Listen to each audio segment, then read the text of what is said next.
All right. We need, what do I have? 5 parts, 6 parts, 27 parts, 5 parts.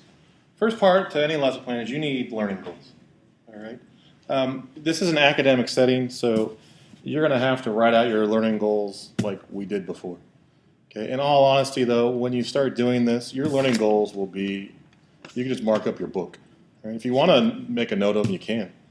But my point is, though, somewhere, though, your learning goals are annotated. But if you really want to unpack this, you have to somewhere think about what you want the learning goals to be. You have to unpack all this stuff, all right? Okay, having said that, your declarative goals, they're going to come right from the text. All right, read the text, that's where you're going to get your definitions. This is math. You're going to have theorems. They put them in nice little boxes nowadays, right? They never used to, but now they got to make it all aesthetically pleasing. Right? Your definitions, your theorems, they'll be in boxes. They'll even be shaded sometimes.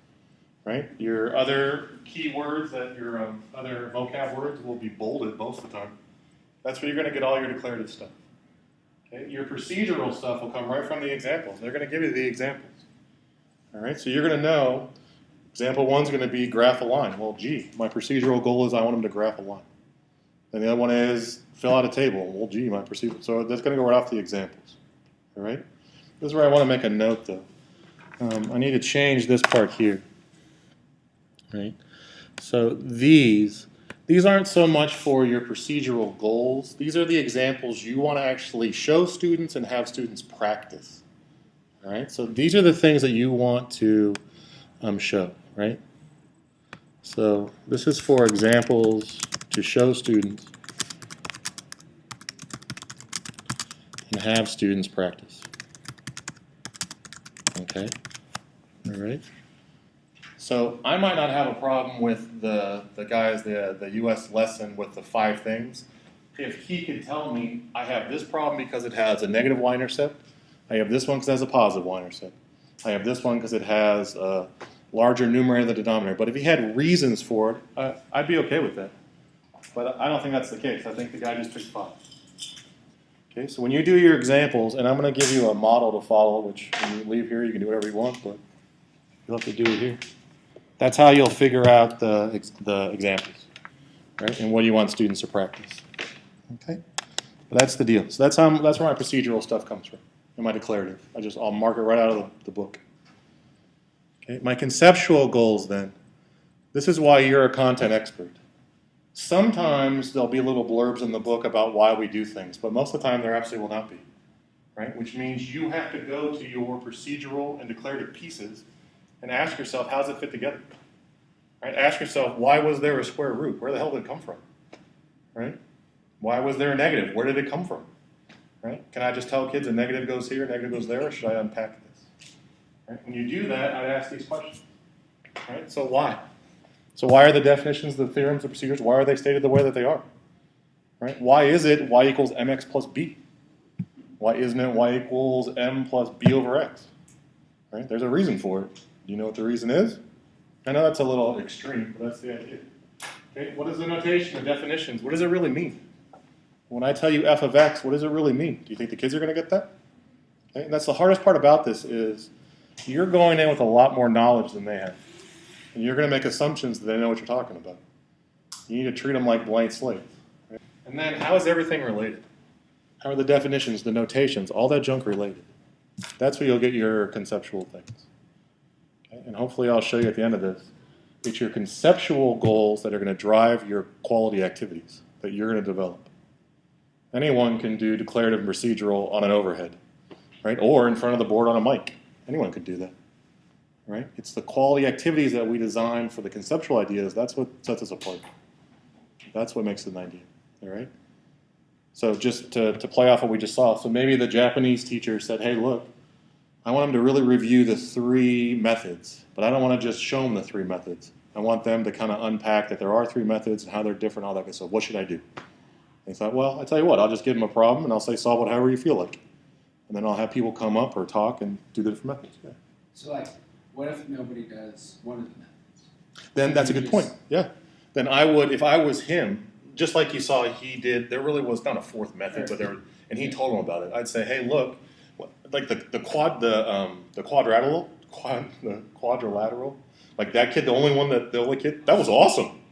I never would have thought of that, ever, right? And so A lot of these times, well, to answer your question here is, if I knew that, then yes, I show them one more method and say, hey, look, and then I say, how do they compare? That's what I would do. Is this one easier, harder, all that good stuff? You similarity and difference the crap out of this stuff, all right? The other thing is, you might not ever see that until that one kid does it. And you thought, oh my God, there's a whole other method I didn't even think of. And then when they leave, you screw you and you write that down. All right? You get a lot of great ideas. These kids are smart as hell in any country. They're great. They'll give you ideas.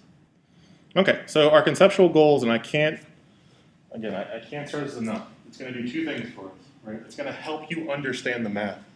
So it helps you understand what you're doing. The other thing is, this is exactly where our activities come from. We're going to develop activities based on our conceptual goals. These are the activities we come up with. We don't need activities to practice 5 problems. It's easy. Give them a worksheet, practice 5 problems.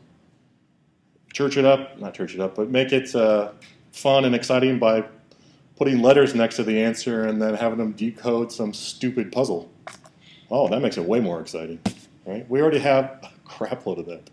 And your schools will have it all. Okay, you're strategic now. There's only 2 strategic, and we don't have to set the goals. We already have the goals. Why in the world are we teaching this, and when in the world will they ever use this? Right? Why is this important to learn, and when should they use it? And that is, for the most part, it may come from the book itself.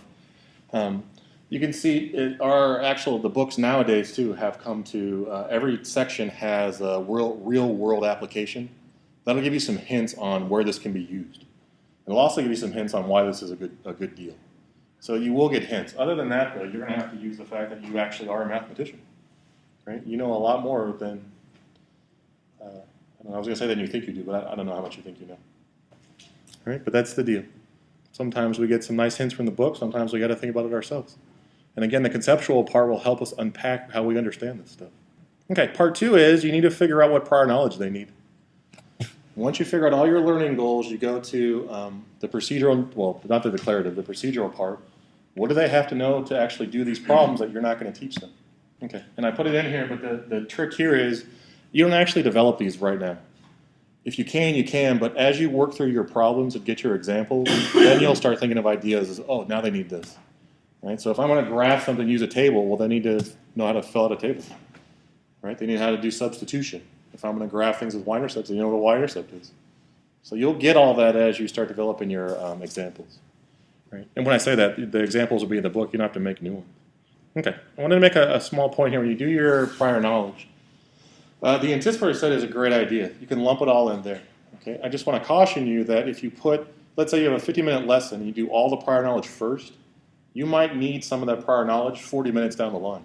They're never going to have that in their head again. Right? It's going to be too late. So I just caution you, and when I started doing this, I front-loaded it all, and then I thought that's a pretty bad idea. So then I parsed it out. Each new section, I have a new prior knowledge engagement, right? Because 40 minutes is just way too long for them to keep that in their head. All right, and the third part, we're actually going to do our lecture. When I say lecture, it'll be a combination of 3 things. How we deliver information, nothing wrong with that.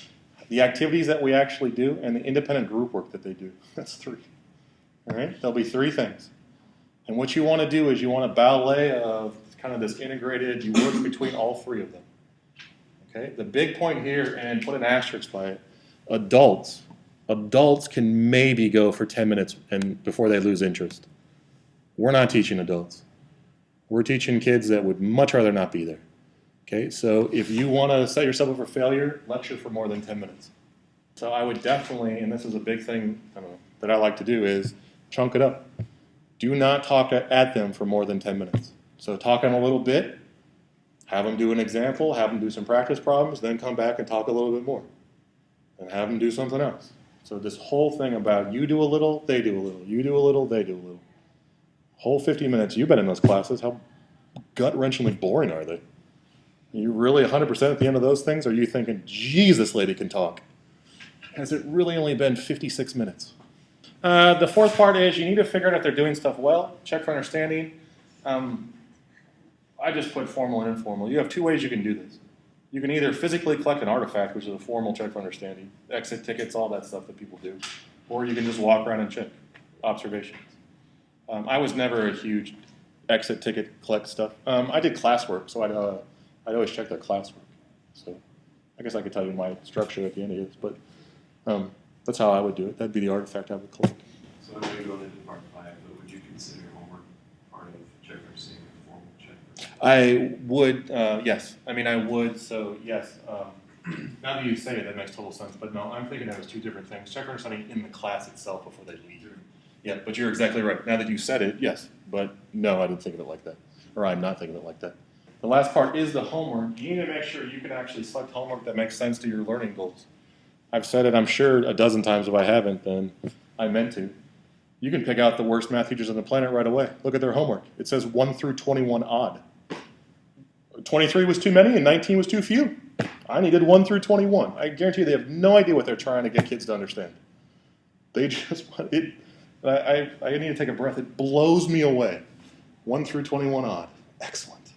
You've given no thought to any of this, have you? Right? And I guarantee you they're going to be the overhead person that are just spewing a book on the board.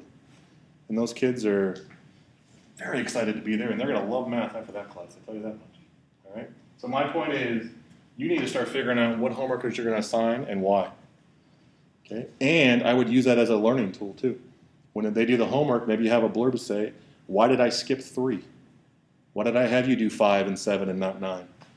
Okay. That's a great kind of push towards conceptual understanding. Try to have them figure out why you're assigning problems. Here's the deal. When you do homework, I've had a tough time with this. It's a balance between giving them enough problems that they can actually check their understanding and giving them so many problems that they're just wasting their time. You can do whatever you want, but my philosophy was always, I'm going to give you what I consider the bare minimum to understand what's going on. If you do not understand, it's on you to go do a few more problems. I'm not going to hurt the kid that actually gets what's going on, so they have to do 38 problems because the kid that doesn't. But that's a balance, so you got to kind of work your way around that. This is my other push for, I think students should always have the solutions. Right? If you cannot tell if you're doing something right or wrong, then all you're doing is practicing what you're good at, because you have no idea what you're doing wrong. Okay? And this is going to be my one push for this is, the argument to this is, well, they're going to copy all the answers. And my answer to that is, fantastic. And so there's going to be two things. If you really feel like you're not putting the effort, you want to copy, and I would tell the kids this, when I give a test, when you've cheated this whole time, guess what? You're not going to do very well.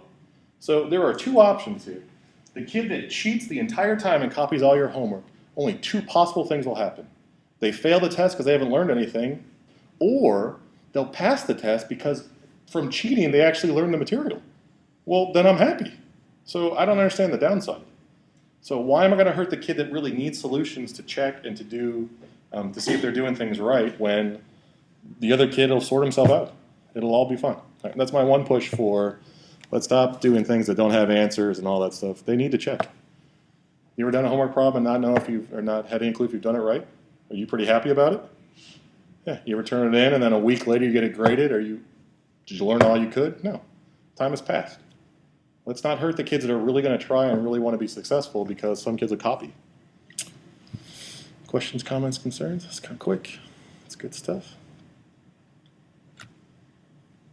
Tell us. So I guess in the past you said you have them redo their work as well? Redo their homework? Yeah. I do not. Okay.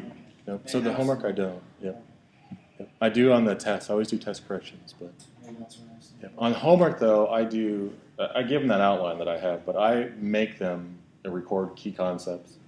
So I always want them to list something that they learned. They learned something when they do the homework, and I want them to know what it is. Yeah, but I don't. And I'll do this too. It's up to you. There's a lot of stuff to grade and everything. I never graded the homework for correctness. That's what the solutions are there for, right? I think it's on you to see if you got it correct. There's way too much. You got to think. You could have 40 kids, you could have 250 you all. They cap it, or at least in Arizona they did it, 180 kids, I think. That's every day. I'm not grading 180 homework assignments a day. I'm going to stamp it for completeness, and then I'm going to give you some responsibility. But I'm going to give you support too and give you the solutions. Yeah, but I never made them do it over. I never did any of that stuff. Yeah. That doesn't mean that that's right. It's just the way that I did it. Okay. Any questions on anything? When you gave the solutions, did you go throughout the entire problem? I did. And then Yep. you just basically printed it off and gave it to them? No, I put them all online. Okay. I put them all online, yeah. And I'll show you, let's see. Let's actually do our lesson plan then. So let's develop a lesson plan. All right, so we're just going to go line by line. This isn't something that's, this is all procedural. I'm not trying to get you to understand anything. We are going to develop a lesson plan. When I say that, I'm going to develop a lesson plan and you're going to follow along. All right, that's all this is. This is completely mimicking. This is not an understanding deal. All right, okay. So we'll start at the very beginning. And I'm gonna read it all out. So, okay, so we learn how to model data by an equation and how the equation allows us to predict data points. Okay, so how the equation allows us to predict data points. Right away. Okay, so how the equation allows us to predict, that's our strategic goal. So then we'll just put an S. See if my S is better this time. Yep. Hey, they don't know it's the second time. Oh, and the highlights even more now. Fantastic. If they do, you say they don't know what it is. And then preceding sections, again, that could hint at prior knowledge, but don't worry about that. It's when we start getting into the examples, we'll start determining what the prior knowledge should be. We don't need them to tell us, right? Okay, so then we'll go to page 26. Okay, so now we have, for an example, an ocean diver observes that the deeper she dives, the higher the water pressure. She can feel the water pressing on her ears. How deep can she dive before the pressure becomes dangerously high? Okay, this isn't a learning goal right now. This now is our anticipatory set. This is our hook. This is the activity that I'm going to have that actually, and you'll see when it comes together, this is going to lump my prior knowledge and my trying to get them to understand why we're doing this. So this isn't necessarily a learning goal, but it's a pretty cool question. And the kids will dig it, right? How deep can this lady go before we kill her? Right? That's the deal. Yeah, say it just like that, I'm telling you. Okay, so this isn't a learning goal. I'm going to use this for my anticipatory set. Okay, so I'll put a little A.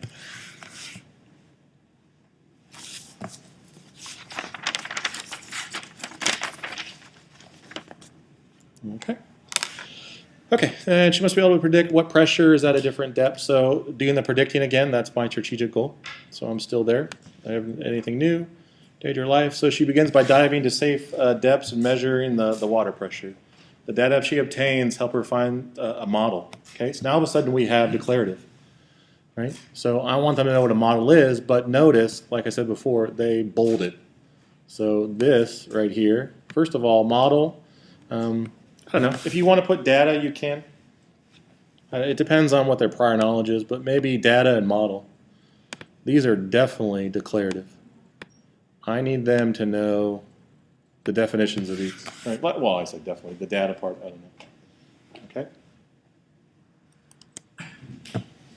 All right. Okay. All right. So right now I have an idea. I have a couple declarative goals, and I have actually an anticipatory set coming up, which is kind of nice. All right. So we'll skip that. All right. So now I have a model is a mathematical representation, such as an equation. I don't need to represent this again as the actual declarative part, but keep in mind, or make a note, I have the definition now. So I don't have to go search for the definition. This is the definition I'm going to put on the board. All right, I have the answer to my definition, or my declarative part. All right. Okay. Now I have another word. I think it's important, so I would actually do modeling. Okay, and that would also be declarative. All right, and you'll notice I have the definition. Okay. So not only do I have what I want them to know, I have what's the answer then.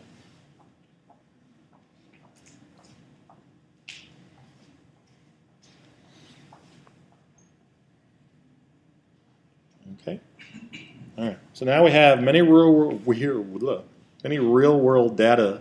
Right. Start with an initial value. I haven't seen it yet. That's a declarative one right there. Okay. But if you look down the page, it's also bold. Right. So I'm not going to highlight it here for declarative because it's going to come up later. All right. But that would have been a nice declarative. Right. Okay. And then a fixed amount is added to the output, all that good stuff. For example, the production cost for manufacturing. So we don't need that. That's just another example. If you wanted to I don't know, somehow have another real world example, that'd be fine. All right? Okay. And then we get into the linear model, this whole thing, right? All of this is going to be declarative. Right? All of it. All right?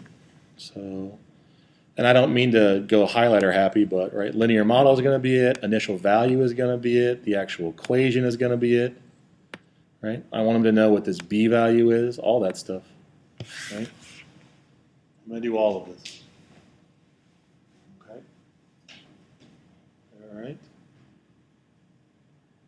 Okay, and then I want to point out now, let's start looking at, we have y equals b plus x and mx plus b. You can change the variables as well, right?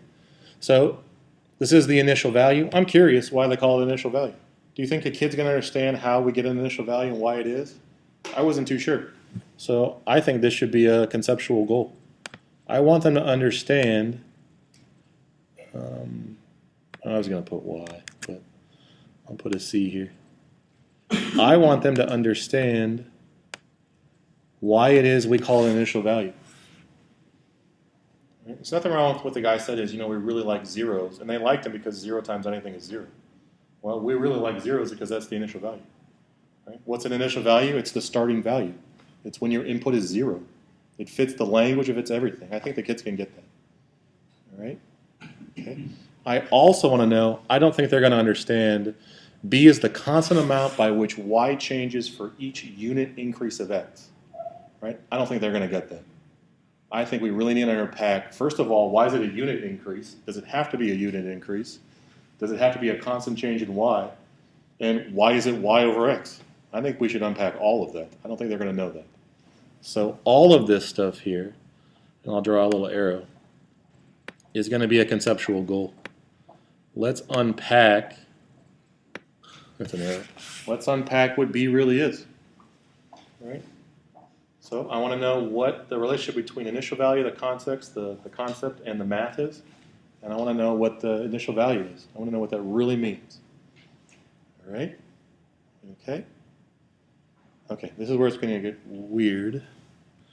Wow, it colors my things all weird. Okay, what I was going to do later is once we get all of our goals down, then we'll go through and get our activities, but I think that's not how we should approach this. Every time you see a conceptual goal, you want an activity because that means you can't just put words on the board. All right, so anytime I see a conceptual goal, this is going to be an activity. All right, so activity. So right now, if I really want to unpack what initial value is, I have to come up with an activity or find one. All right, if I really want to figure out what the constant is, I have to come up with an activity. Okay. Okay. And then for no reason other than just because, I'm going to box these up to let myself know this is important. Okay. So right now, I could handle everything I want with lecture, but now I need a couple activities. And it's neither here nor there. Let me just save this. But see how this has actually come quite nicely. It's come along nicely. I'm going to do a nice little anticipatory set. They're going to be engaged. I'm going to talk for, I don't know, maybe 4 or 5 minutes to explain all this stuff. Then I'm going to go into my activities. I'm going to lecture a little bit. They're going to work a little bit. All right? So far, it's actually the book set up nicely. Okay, so let's go to the top of the next page. Okay, in the next 3 examples, we find some linear models for the data. All right, so here we go. Furniture maker collects data in table 1. Fantastic. Right, gives us cost of C, giving us cost of C for producing X chairs. Okay. Find a linear model. Bam. Just found our first procedural goal. We want them to be able to write a linear model given a table of values. Draw a graph. Bam.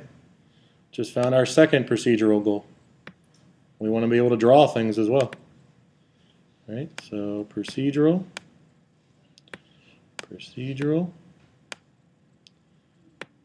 Okay, here's the next one. What does the shape of the graph tell us about his cost of making chairs? Is this procedural? No, I'm not asking him to do anything. What is this? It is absolutely conceptual.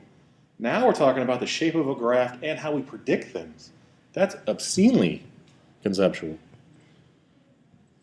All right, so I'll highlight it, but I'll put a C. Okay, and I want you to keep in mind too, Am I going to do all the stuff I'm saying right here? Maybe not. We only have 50 minutes, but I'm going to for sure annotate it all. So if I, you would think after you hit no a million times, never mind. So my point is, now it's conceptual. If I really want to unpack this, I need an activity. So if I really want to unpack this, I'm going to get an activity. And in some world, that actually stands for activity. Okay. So there we go. All right. Okay, so now I have finding linear models. I have graphing, which is awesome. All right. So then I go down, solutions. We don't care anything about the solutions. Still solutions, solutions. Don't care anything about them. Okay, so now we'll go to 28.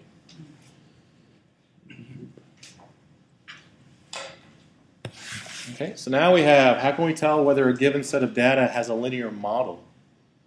Whoa, that's a nice conceptual question. All right, so here's a nice conceptual idea. How can we tell? What is it about the model that actually makes it linear? Great conceptual question. All right.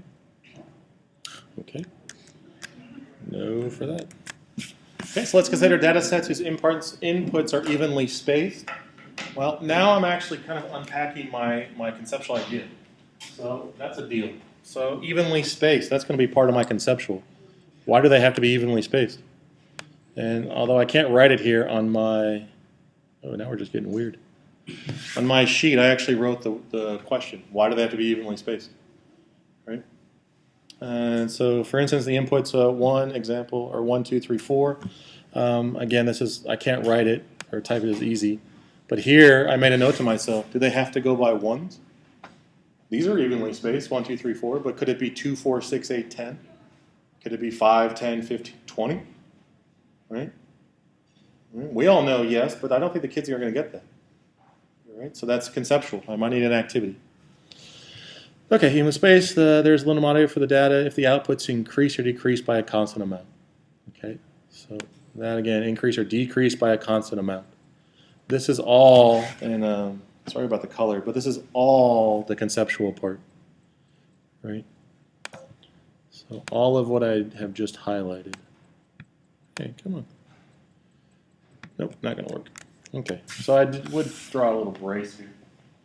All of this is going to unpack my activity. If I really want to do an activity, I'm going to have to investigate this stuff. I'm going to have to investigate evenly spaced inputs, whether or not they're 1 or not. I'm going to have to investigate evenly spaced outputs. That's going to be my activity. All right? Okay. Now we're up to bold. I mean, you really do have to love the textbooks now. Neither here nor there, but I would pick up a textbook written in the 20s or the 30s. They are in the 60s or 70s. They're obscenely different. They are way different. Okay, that's declarative. So now I have a nice declarative. I want them to know what first differences are. And in fact, what am I going to do? I'm just going to list out this table right here. I'm going to copy all that down. Okay? That's my answer to it. Okay? All right, so I scroll down. Still trucking along.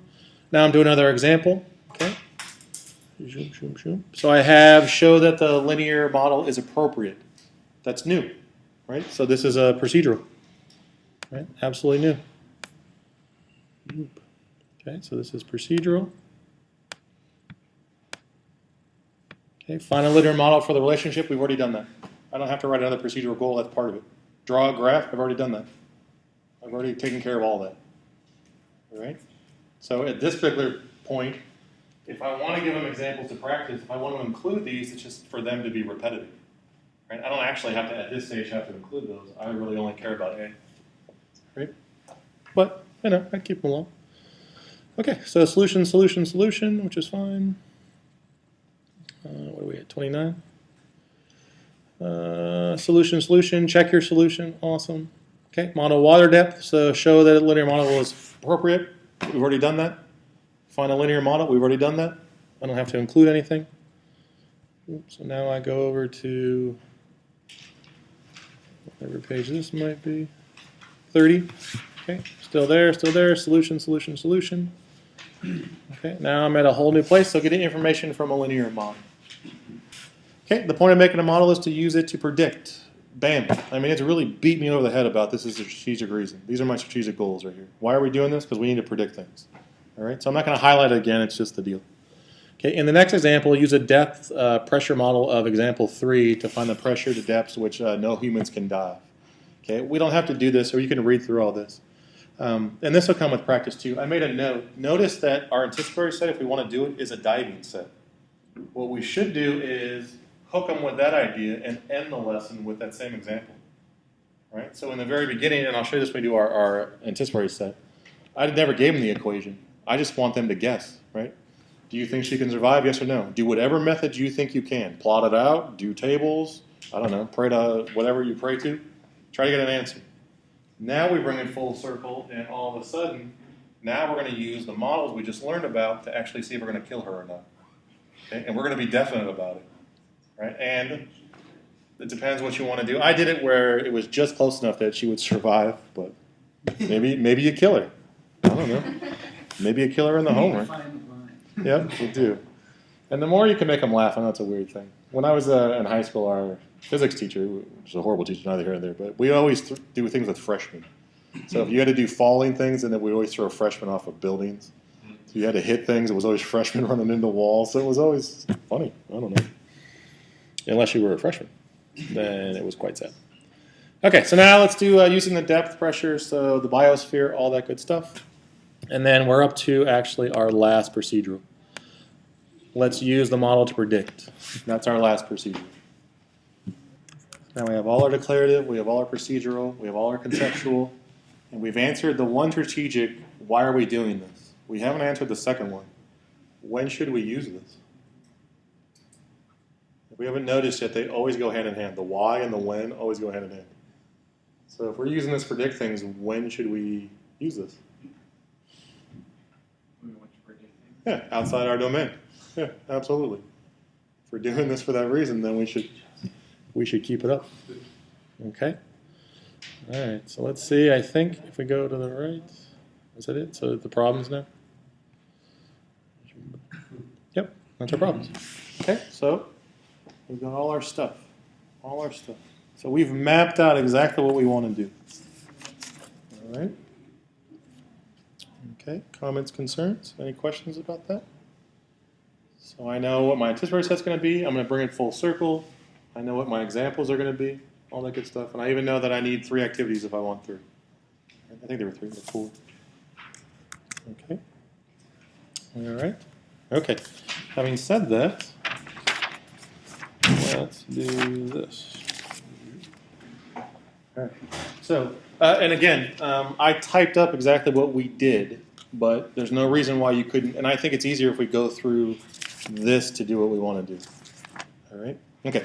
If you do, though, I do want your actual lesson plan that you typed up today. Not today, but so I want the work. So if you have a computer, if you like to type it on a computer, it's fine. If you want to write all this on a sheet of paper, that's fine. But the point is, you need to create a lesson plan with me. And let's just quickly, we can look at this. Okay, so let's do this. I will need that. Let me get rid of some of this stuff. Learning goals. Okay, and you can see if we went through, this is exactly what we have going on. Right? My declarative is I'm going to define model, modeling, linear model, initial value. I added slope.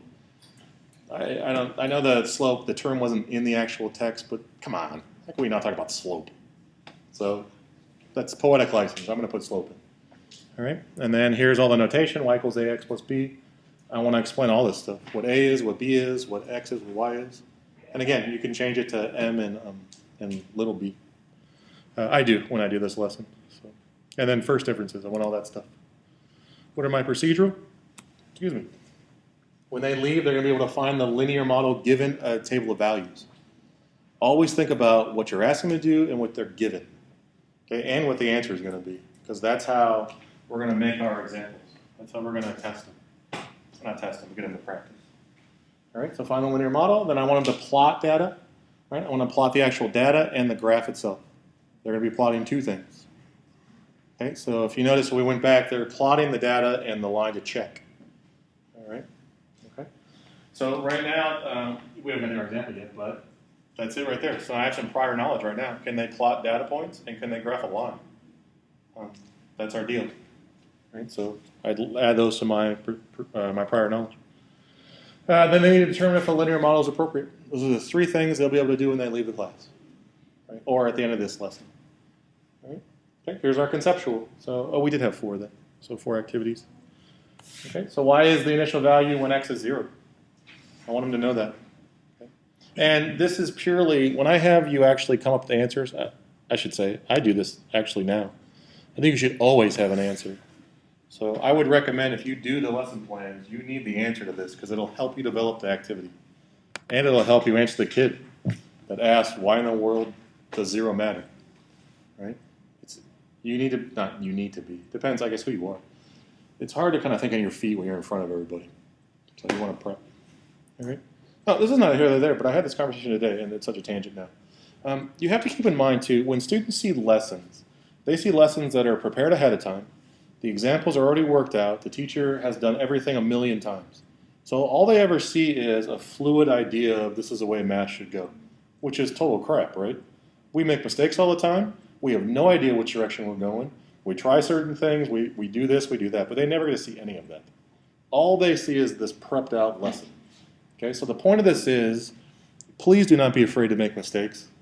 It is so valuable for them to see mistakes and to see how you would work through a mistake.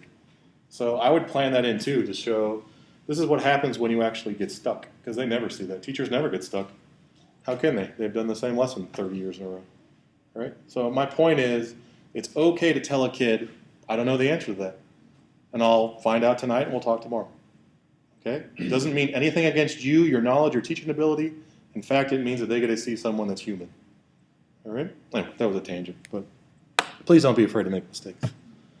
All right, what does it mean for the b to be a constant amount which change, by which y changes for each unit increase in x, right? That was our conceptual. Right? And then I had it just models a line. So I want to try to get them to, and you'll see the activity I developed, it's just that idea. I gave them lines, and I have them graph things out, or manipulate things with lines. Okay? And then how does the shape of the graph inform predictions? Right? What does it mean when it's increasing? What does it mean when it's decreasing? I played around with it, neither here nor there. But outputs will increase as inputs increase, but what about when inputs decrease? Then all of a sudden that's different. Then it flips, right? So if I have a positive slope, when the inputs decrease, I'm actually decreasing, right? So I initially had that, but I don't think I'd include that in this lesson. But something to think about. All right, relationship between the input variable, the b value, and the first difference. I think we really need to unpack why the first differences are the y values. Right? And specifically, why are they the y values? And does it matter if the inputs are evenly spaced by 1? Can they be evenly spaced by 10? And when I say that, it does matter because the model will change. Does that make sense? So let me pause this. Damn it. After a small break and stuff that happened you're never going to see, I can edit that out. Word to hear. All right, so here's the deal. We have our problem. Now we have to go figure out what in the world are we doing this for? Why am I'm sorry, let me give you a second to write it down. And just some fill here. Obviously, I wouldn't write this on the board every single period, especially you had differing periods. So this is the idea. I know we don't have overheads anymore, but this would be something great to put up on an overhead.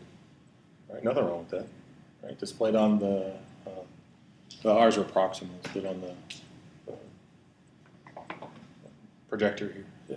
Okay, so would this be something that you might like just start the class on? I would, yeah. Yep. So like even just have it up there and then as they come in? I wouldn't because, and we'll talk about that, and this is where your own style comes into play. I wouldn't do it because I need this to do other things. Okay. So, but I'll talk about that, and let's see what we're talking about. But that's the idea too. If you've heard of bell work, then some teachers do that. I don't see why you couldn't. Yeah, definitely why you couldn't. Yeah, I like that. But I definitely would start them right at the get-go. Like I wouldn't wait. Yeah. All right. Okay, so now let's go back to why are we doing this? What's the mathematical point, the education point? What are we trying to do?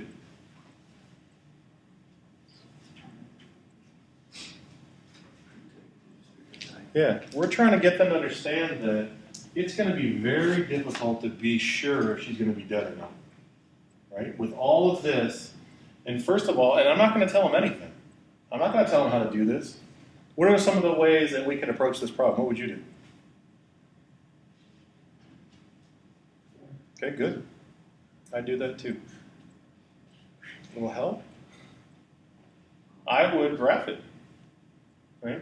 So I graph these out and see what they look like. Is that a prior knowledge? That's where now we're getting into the cool stuff we want to do. So if they're not going to graph it, now all of a sudden I'm using this as, I need to see if they can plot points. This is a double-edged sword now. This is going to hook them to really show that I need to do something or else I have no idea if she's going to die or not. Okay, so we're trying to get them to understand that we need something more than what we have. And now we're also going to have them plot points. This is the prior knowledge engagement right here. All right? And then I'm also, at the end of this, I'm going to put one more thing in. I'm going to give them the equation and have them actually substitute in 200. Okay, so now you see I've done 3 things. Let's see if I can get those back up. Shoot.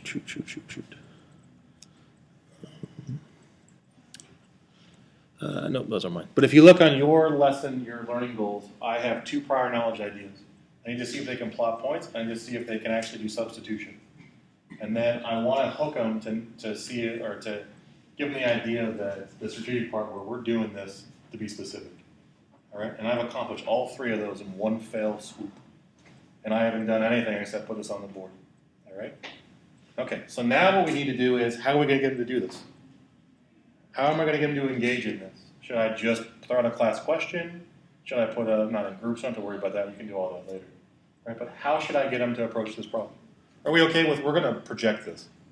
So I would say that first, right? And and I want to say this too.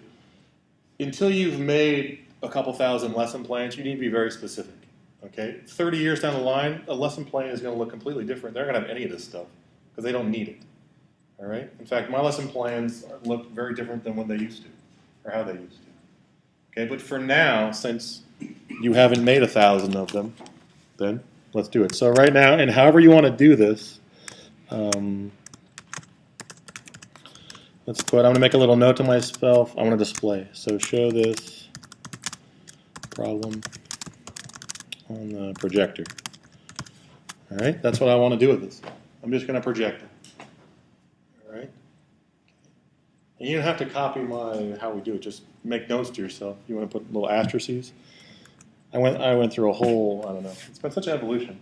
I used to put different color arrows for class questions, and then I had red stars for conceptual questions, and then I had some other like bullets for other things I would do. Like this whole crazy legend of all these weird symbols and colors. Then I was like, God, that's stupid. After like 5 years, like what a delete. So now I just put Q for question. CQ for conceptual question. Aha, getting there. Okay, that whole thing. All right, this isn't going to work today, is it? All right, so now we do that. What are we going to do? How are we going to get the kids to engage? Do I want a class question? Do I want to actually print a question here? What do I want to do? And what's the question I need to ask them? Yeah, that's it, right? So my question here, right, is just that idea, right? Will the diver survive 200 feet? Okay, and you could, change this however you want. All right. Okay, and then I'd make a note. Let's do, and this could be all this stuff. How about this? So you don't have to change yours, but let's say this. This is my question right here. So that's my whole problem, and now I have this. All right, I'll display it on the board, and then let's do groups. I'll put them in groups of 2. Right. So how about shoulder partners? Right. Okay, and then I'll just make little notes. So what I want to do is, what I'm hoping is, I'll give them a minute or so. I won't give them too long. Initially I had 45 seconds, but maybe I'll give them a minute and a half to discuss this. All right, so, or whatever time you want. So I'll give groups, I don't know, now I'm changing it all, 2 minutes to discuss.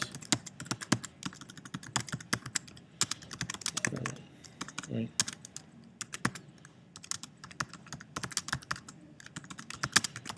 And I'll just ask all the groups for answers, right? Right, that's my deal. So all I'm going to do is I'm going to pose the question. I'm going to go around and say, group one, what do you think? She's going to survive or not? And then why? Right? So maybe I do that. Did she survive? And then why? That's the deal. Okay, so maybe that question all is kind of dumb. All right. That's my deal. I'm going to ask them all that. Did they survive? And then when I say why, I want to know, how did you do it? How did you come to that conclusion? Okay? Okay. If by some weird chance every single group did it by graphing, then you're done. All right? You don't have to go to the graphing part. All right? But if they don't, all right, after soliciting answers, have each group try to solve by graphing. Okay, and that's not a whim, right? Because I needed to engage their prior knowledge. So I'll give them all this. I'm going to give them 2 minutes. I'm going to see what they think. I'm going to try to have them explain their reasoning. And then we're good. All right? And once they're done, I'm going to have them graph it. All right? I don't know. I wouldn't give them too long on this either. I don't know. 2 minutes is a lot. But maybe 2 minutes. I don't know. All right? Okay. After we do this, then we follow up with our last, not our last, but our question. So what do we want to know? What can we do to make our, I don't know, I'll say guess, right? Accurate. I want them to tell me, what can we possibly do? Right? We'll really get the idea that we're not sure if we're going to kill her or not. What do we have to do? What in the world could we possibly do to see if it's, to make it accurate so she knows if she's going to die or not?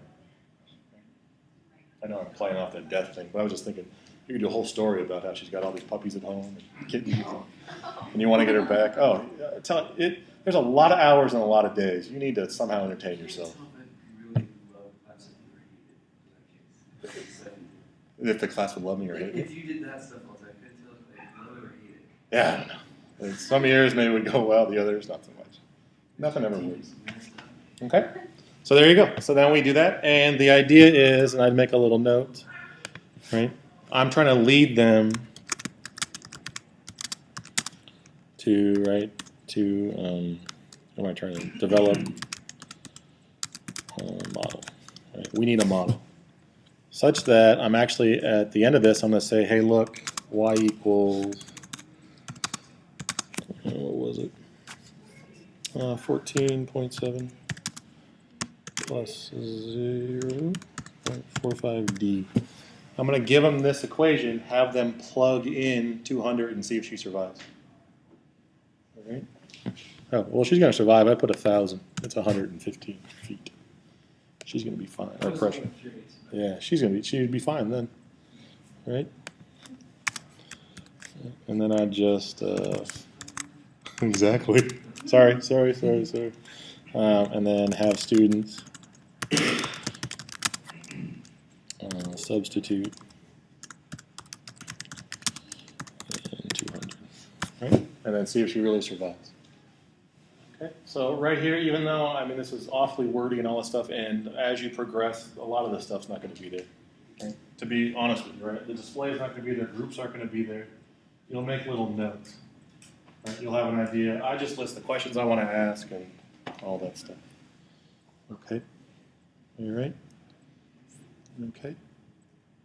Questions, comments, concerns? So that's our anticipatory set.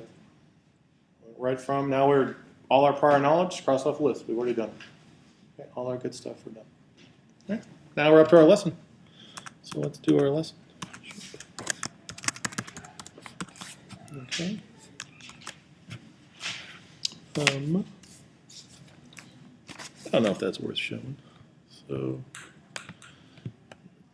let me do this. Give me 1 second if you don't mind.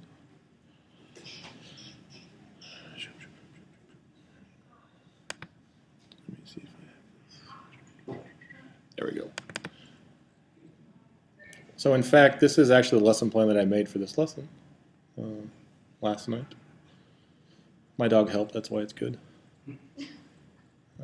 And she's great typing, but she misspells things all the time. It's all right. She's a pit bull. What are you gonna do? So here's my deal. I just put 2 notes. Like I didn't put any of that stuff. I don't need to know groups. I'll do all that on the fly. Right? But I'm saying once you get started, though, be specific because you need to be. Right? But that's my deal. I didn't pair up. I even only did that because you were here. Right? I would just do my question, right? And then put my. So the first thing is, do my question and then. Then ask then answer, or make sure they're graph, and then give them the equation. Okay, I don't know. I just thought it'd be nice to be honest. We good? Ish. Okay, so now we're at part the lesson plan. So now the lesson plan. We need to be careful. We need to kind of navigate through lecture. All right, practice, activities. Now I see activities and practice something different. Activities now are to construct understanding. There's specific things I'm going to design so that they can try to get the idea of how everything's connected. Practice is just going to be what we talk about practice. Do a problem here, a problem there. Okay? You don't have to. I always did this. So, again, we're not trying to do all the work for them. So if I did an example on the board, the practice I would give you for classwork, I would do one similar. Right, to the one I did on the board. I would always give them one that I did on the board that was just the same, that they practice. And then I would give them 1 to 2 more.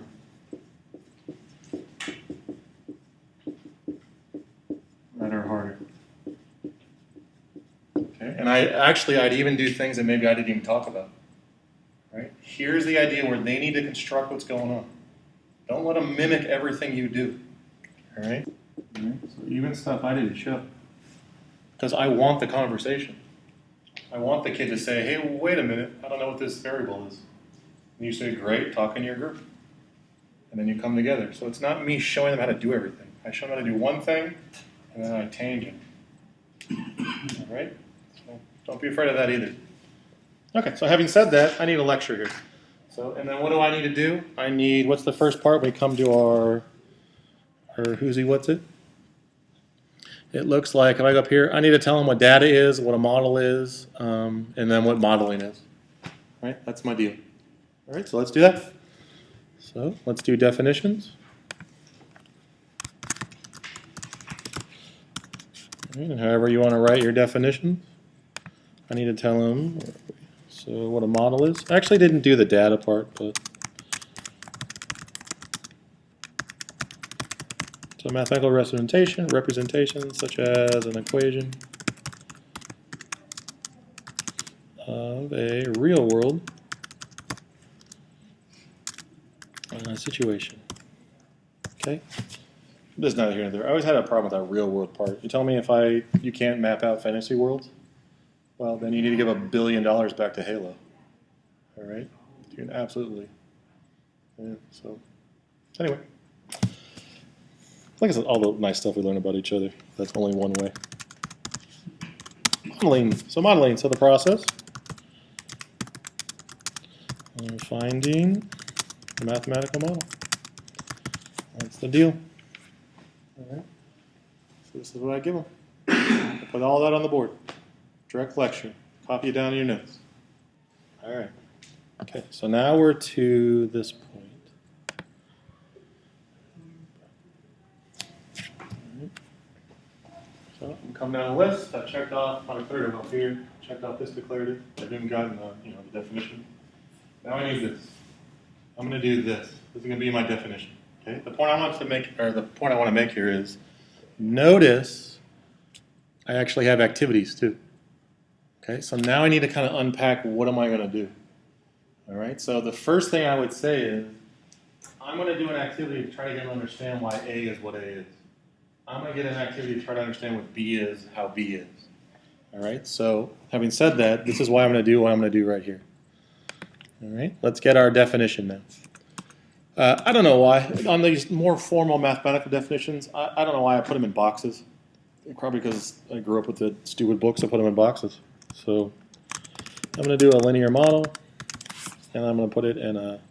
All right, so let's do this. You don't have to write everything out. How about you just type, put in here, right, definition on page 26. Okay, I'm going to type it all out, though. And I'm going to do something else, and I'll show you why we're doing this. So don't write what I'm writing right now. I don't know, if it's not in the box, it freaks me out. And then this should be here.